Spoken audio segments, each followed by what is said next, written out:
అండి ప్రేమ రాక్షసుడు పార్ట్ 4. ఇక వైషు వెళ్ళి ఫ్రెష్ అయి వచ్చి, నళిని చాలా టైం అయిపోయింది, ఇక నేను ఇంటికి వెళ్తాను, అమ్మా నాన్న కంగారు పడుతూ ఉంటారు అని అంటుంది.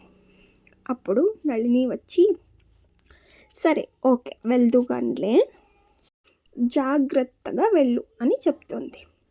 సరే కార్లో వెళ్ళు, నేను డ్రైవర్కి చెప్తాను, డ్రైవర్ నిన్ను ఇంటి దగ్గర డ్రాప్ చేసి వస్తాడు అని అంటుంది నళిని.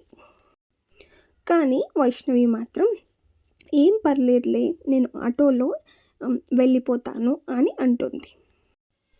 కానీ నళిని మాత్రం వైష్ణవి మాటలను ఏమాత్రం పట్టించుకోకుండా నళిని అంటుంది, వైషు నో మోర్ ఆర్గ్యుమెంట్స్, ఇంటి దగ్గర నేను నిన్ను డ్రైవర్కి చెప్తాను, ఇంటి దగ్గర డ్రాప్ చేయమని డ్రైవర్కి చెప్తాను, వెళ్ళి కార్లో కూర్చోని అంటుంది. అప్పుడు వైషు వెళ్ళి కార్లో కూర్చుంటుంది. డ్రైవర్ వైషుని ఇంటి దగ్గర డ్రాప్ చేయడానికి వెళ్తాడు. అలాగే వైషు వెళ్తూ ఉండగా సడన్గా ఒక అన్నోన్ నంబర్ నుంచి కాల్స్ వస్తూ ఉంటాయి. అన్నోన్ నంబర్ కదా, ఇంకా వైషు ఉన్న మూడ్కి వేరే అన్నోన్ నంబర్ కాల్ పిక్ చేసి మాట్లాడే మూడ్ లేకపోవడంతో ఎవరో కాల్ చేస్తున్నారులే అని ఆ నంబర్ని ఇంకా ఆ కాల్స్ని అలాగే ఇగ్నోర్ చేస్తూ ఉంటుంది. అప్పుడే నంబర్కి ఒక మెసేజ్ వస్తుంది. ఆ మెసేజ్ ఏంటంటే, pick up the call my darling అని ఉంటుంది. అప్పుడు వైషు ఒక్క నిమిషం, ఎవరిది డార్లింగ్ అని అంటున్నారు, ఒక్క నిమిషం తన మైండ్లో ఒక పేరు రన్ అవుతుంది.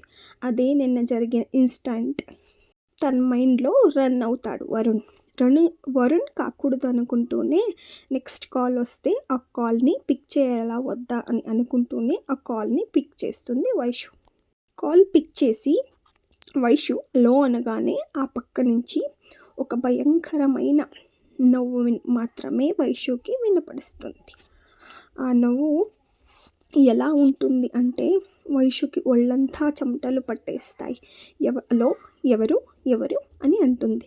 కానీ అటు నుంచి ఏ ఒక్క సమాధానం కూడా ఒక్క నిమిషం పాటు ఎవరు అని అంటూ ఉన్నా కూడా ఏ ఒక్కరు కూడా మాట్లాడలేదు. అలాగే ఇంకొద్దిసేపు హలో అని అంటుంది.